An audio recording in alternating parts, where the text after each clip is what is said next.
Hey all, it's Gary Series coming to you talking about Washington and the city of Washington and what's going on with our budget again. I was at the budget special meeting yesterday and was allowed to speak.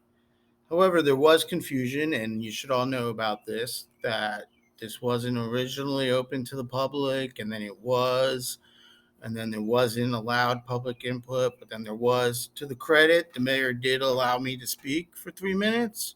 However, I do know that some people did call and tried to get into the meeting and were told that it was a closed meeting, which it was not. We do need to change the way that we operate in the city, and that every city council meeting should be open for input from all citizens, no matter what. There's really only three conditions in under which we should not have open public meetings, and those are personnel issues and a couple of other obscure things. Otherwise, we're violating North Carolina statutes and sunshine laws.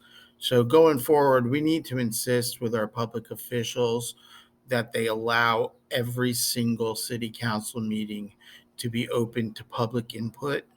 And I think that's important. That said, let me address why we need to oppose the current budget. So there is a 3.5% increase in wages being proposed for city workers.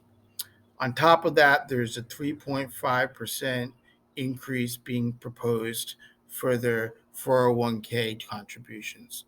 These are all good things, okay? This is not something I'm opposing blanketly. But we have 297 employees working for the city of Washington. 22 of those employees are making salaries of $75,000 a year or more, plus a 38% fringe benefit package. That is over $100,000 a year. Several members are closer to $200,000 a year.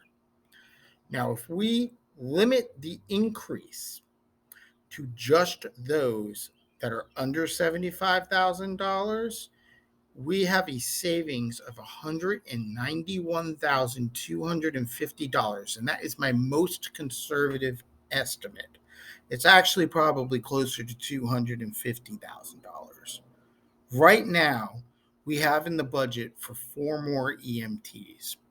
We need eight to get to what we consider to be the acceptable number of 12 EMTs. Why in the world are we allowing 22 employees wage increases to stand in the way of hiring four more paramedics to get us to our 12? So, should the city of a population which has a median income of $37,200 be held hostage by 22 employees at the city level for an increase that they probably don't need? I propose that we take the wage increase, limit it to those under $75,000 or less. So you're still talking about giving a wage increase to 275 employees. I'm talking about excluding the 22 that are making $75,000 or more. It would allow us to bring us up four more EMTs, which is a basic service that the city should be providing. On top of that, we should not be talking about hiring an athletic director. Do we want a squad of 12 EMTs to save lives, or do we want an athletic director when we already have a Parks and Rec director? Something to consider. I ask for your support in this next election so that I can continue to work for you and continue to bring forth these kind of ideas to the council.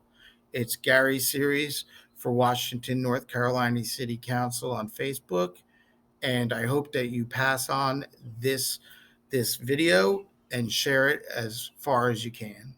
Thank you.